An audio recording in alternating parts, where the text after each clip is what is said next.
Bismillahirrahmanirrahim. Assalamualaikum warahmatullahi wabarakatuh.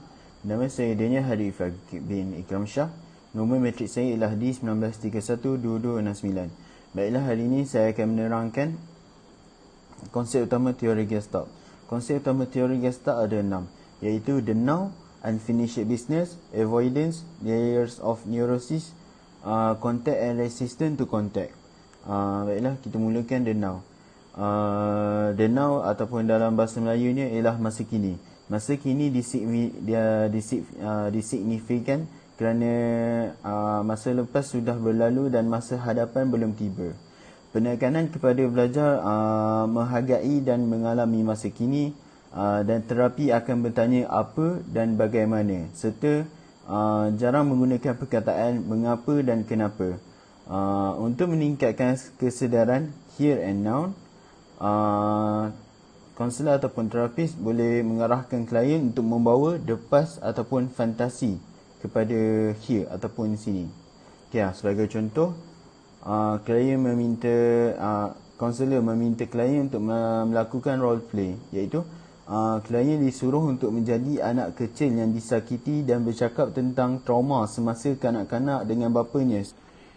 Kemudian kita beralih pula kepada unfinished business, iaitu urusan tidak selesai.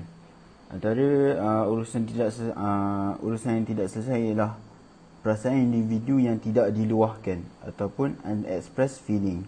Perasaan ini tidak dialami sepenuhnya secara sedar.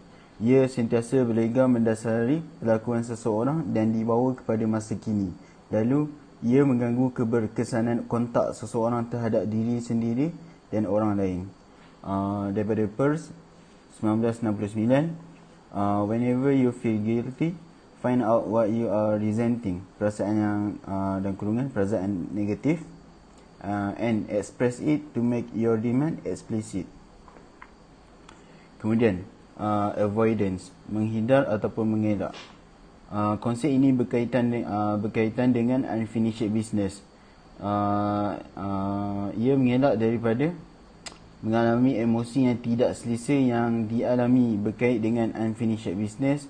Emosi yang menjadi the nagging undercurrent ialah yang menghalang individu daripada hidup sepenuhnya. Kemudian layers of neurosis ataupun lapisan neurosis. Untuk mencapai kematangan psikologikal, individu mesti menanggalkan 5 lapisan neurosis.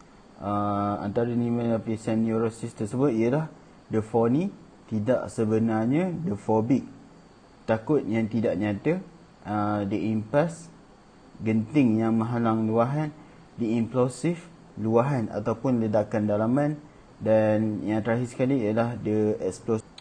Baiklah, dan yang terakhir sekali ialah contact and resistance to contact ataupun kontak dan rintangan kontak. Proses ini memberi definisi yang jelas dalam berhubung, serta memisahkan diri dari orang lain ataupun objek lain. Kontak dibuat dengan cara melihat, mendengar, menghidu, menyentuh dan bergerak. Kontak yang berkesan adalah berinteraksi dengan alam semula jadi dan orang tanpa hilang rasa keindividuan. Ada 4 jenis rintangan ataupun bahasa Inggeris ialah boundaries, body boundaries, value boundaries, familiarity boundaries, dan yang terakhir sekali ialah expressive boundaries. Itu saja daripada saya. Sekian. Assalamualaikum warahmatullahi taala wabarakatuh. Nama saya Luqman Hakim bin Abdul Jalil. Saya akan menyambung presentation berkenaan matlamat teori. Yang pertama, klien membina kesedaran diri yang penuh di dalam tubuh badan, perasaan dan persekitaran. Nombor 2, klien memiliki sepenuhnya pengalaman diri sendiri dan bukan memindahkannya ke atas orang lain. Yang ketiga, klien menyedari kehendak dan kemahiran diri yang dapat memberi kepuasan kepada diri mereka tanpa melanggar hak orang lain. Yang keempat, klien mempunyai hubungan terus dan sepenuhnya ke atas panca indera mereka, iaitu menghidu, menyentuh, mendengar, melihat dan merasa, dengan harapan mereka dapat merasai sepenuhnya semua aspek diri mereka. Okey, dalam orang kata singkat kata, matlamat teori ini adalah untuk orang kata meningkatkan kesedaran dalam diri klien. Dalam diri klien ni matlamat teori ini adalah untuk meningkatkan kesedaran dalam diri klien. Seterusnya, meningkatkan kematangan dalam diri klien itu, dan dalam kata lain dia, seterusnya lagi berkembang sebagai individu yang arif diri. Maksudnya dia kenal diri dia. Okey, Assalamualaikum. Saya akan meneruskan proses terapi melalui terapi Gestalt. Pada kebasahannya, terapi Gestalt memberi tumpuan kepada aspek yang bercorak eksperimen ataupun percubaan oleh klien itu sendiri untuk mengelakkan sebarang kesan negatif ataupun akibat yang kita sendiri tak mahu. Sebaiknya klien diterangkan terlebih dahulu tentang apa yang akan berlaku dalam terapi Gestalt ini. Antara perkara-perkara yang harus dilakukan termasuklah yang pertama, kita cadangkan segala cadangan yang kita akan buat jangan berbentuk arahan atau perintah kepada individu tersebut. Dan yang kedua, klien bebas membuat keputusan sama ada dia nak menerima ataupun dia nak menolak ataupun dia nak menilai semula kita punya sesi tu, dia nak meneruskan atau tidak. Yang ketiga, jika klien membuat keputusan untuk menolak, kaunselor kita sendiri sebagai kaunselor sebaik-baiknya meninjau ataupun meneroka sebab dan punca kenapa klien berkeputusan untuk menolak. Kita kena faham sebab apa dia menolak. Kita tak boleh nak tolak mentah-mentah, kita tak boleh nak menerima dia menolak mentah-mentah. Sebaiknya kita kaji dulu sebab apa dia menolak. Mungkin dia tak berminat dengan kita, mungkin sebab cara layanan kita terhadap dia membuat dia rasa kurang senang kan. So kita, jika salah kita perbaiki.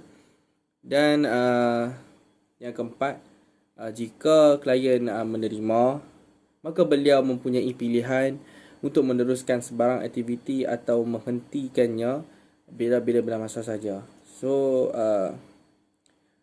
klien ni dia berhak untuk menamatkan sesi kita ataupun meneruskan sebarang aktiviti selepas kita memberitahu kita membuat aktiviti ni, klien berhak untuk meneruskan aktiviti itu ataupun menolak.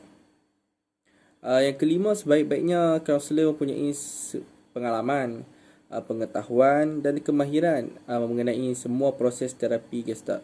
So nak jadi kaunselor yang ingin mendiagnose menggunakan terapi Gestalt haruslah mempunyai pengalaman, pengetahuan dan kemahiran. Kalau tanpa kita buat yang pertama ni, perlulah jadi pengalaman. Pengalaman ni kita kena buat lagi kan. Kita cuba cari klien menggunakan terapi Gestalt. Barulah kita jadi pengalaman. Pengetahuan kita perlu belajar mendalam tentang teori ini. Okey, yang seterusnya saya akan membuat pada slide seterusnya. Okey, kita akan meneruskan dengan teknik-teknik teori Gestalt. Antara teknik dia adalah terapi Gestalt ada pelbagai cara. Berbentuk seperti lakonan, kerusi kosong, kerja rumah atau aktiviti yang perlu disiapkan di antara dua sesi. Okey, seperti contoh kerusi kosong, salah satu teknik yang popular digunakan oleh teori Gestalt.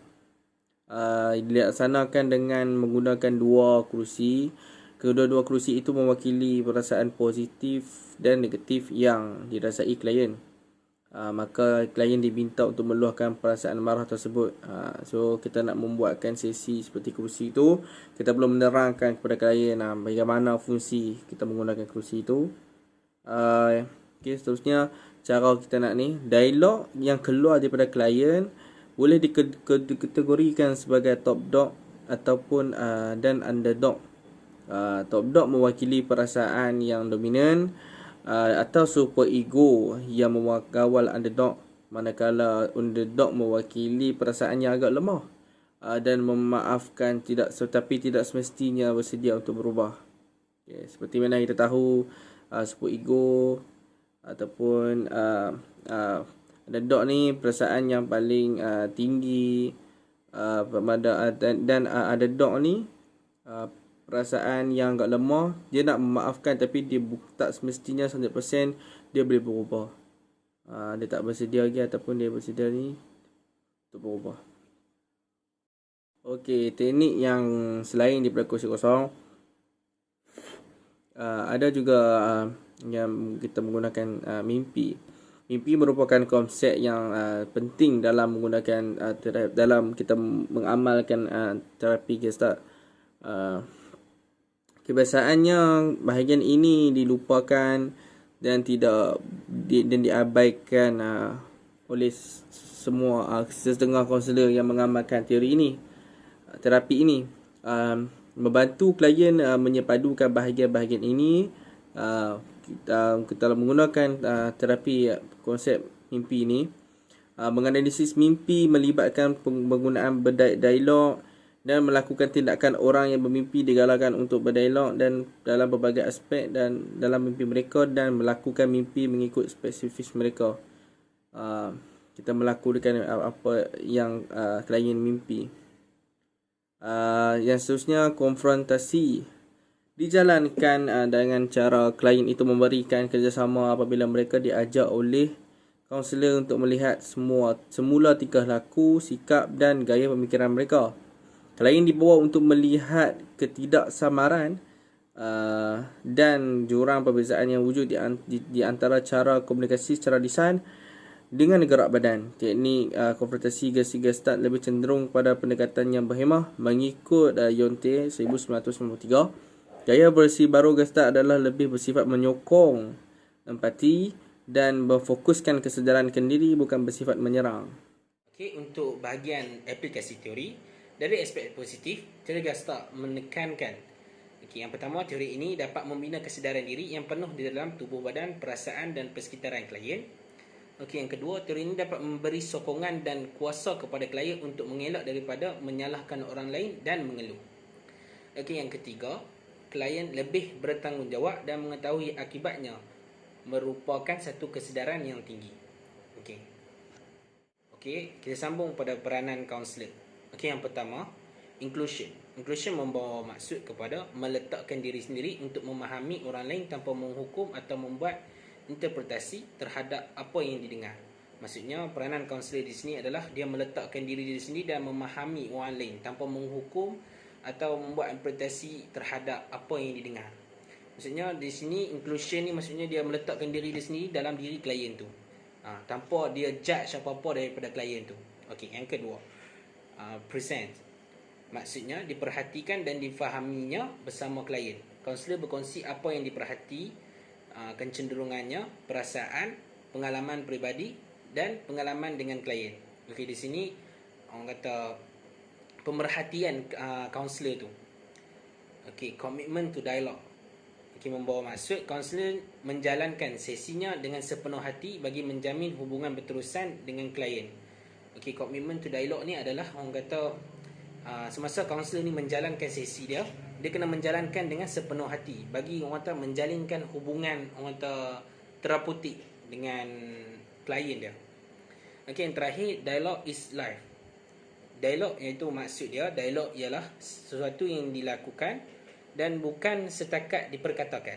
Kaunselor boleh menggunakan eksperimen tertentu bagi menggalakkan perluahan ekspresif klien, antaranya melalui tarian, nyanyian dan perkataan. Ini adalah kelebihan dan kelemahan teori Gestalt. Kelebihan dia ialah suatu pendekatan yang bertujuan untuk membantu klien bagi membentuk personaliti baru yang lebih baik dan bertanggungjawab terhadap dirinya. Terapi ini memberikan penekanan terhadap penggunaan pendekatan eksistensial atau fenomenologi yang meletakkan bahawa manusia perlu mencari jalan dalam hidupnya dan bertanggungjawab pada dirinya sendiri sekiranya mahu mencapai kematangan. Melalui kesedaran manusia memperoleh kefahaman diri dan pengetahuan untuk membantu untuk merubah. Sebagai klien ini kita hanya membantu untuk menolong diri klien sendiri untuk mencapai tahap kematangan seperti mana yang kita amalkan dalam terapi teori Gestalt. Manakala kelemahan pula, antara kelemahan yang terdapat dalam mengaplikasikan teori ini ialah kecenderungan kaunselor untuk lebih bersifat manipulasi dan mengawal adalah tinggi kerana kaunselor akan banyak mengarah klien untuk melakukan sesuatu. Ini impact dia pula. Akibat dalam kita menggunakan teori Gestalt ni, kelemahan dia lah kalau kita selalu mengarah untuk klien merubah tingkah laku dia. Lebih banyak kita mengarah klien. Teori ini mempunyai kecenderungan mengetepikan unsur logikal, kognitif dan merendahkan faktor intelektual dalam personality. Seperti yang kita faham, mungkin klien tu, kita sebagai kaunselor kita merendahkan faktor intelektual klien tu sendiri. Mungkin dalam dari sudut kecerdikan, logik dan kognitif personality itu sendiri. Okey, rumusan daripada teori Gestalt menekankan masa kini dalam membantu klien. Pendekatan yang bersifat sedemikian bertentangan dengan setengah pendekatan yang menumpukan kepada penerokaan masa lampau yang memberi impak kepada kehidupan masa kini. Ini tidak bermakna pendekatan Gestalt mengabaikan masa lampau klien, tetapi penekanannya ialah bagaimana klien melihat masa lampau dari perspektif masa kini. Oleh sebab pendekatan ini banyak mencabar klien, kaunselor perlu berhati-hati menggunakannya dengan memastikan bahawa klien sudah mencapai tahap kematangan yang sesuai dalam proses kaunseling bagi menerima cabaran dan soalan yang dikemukakan. Pendekatan Gestalt juga boleh diaplikasikan dalam setting pelbagai budaya dengan syarat kaunselor cekap dan berkebolehan memahami budaya klien, minoriti dan membuat modifikasi jika perlu untuk kepentingan klien. So kalau kita nak menggunakan terapi Gestalt ni, kaunselor itu sendiri seperti kita yang jadi kaunselor nanti ni, kita sampai tahap kematangan. Kematangan ni mungkin dari segi kematangan kita dalam menggunakan terapi Gestalt ini sendiri, dan diri kita sendiri berupaya untuk menggunakan terapi ini kepada klien, cekap menggunakan terapi ini, lagi kita bijak ataupun kita faham keseluruhan menggunakan mengaplikasikan terapi Gestalt ni kepada klien. Itu saja daripada saya. Assalamualaikum.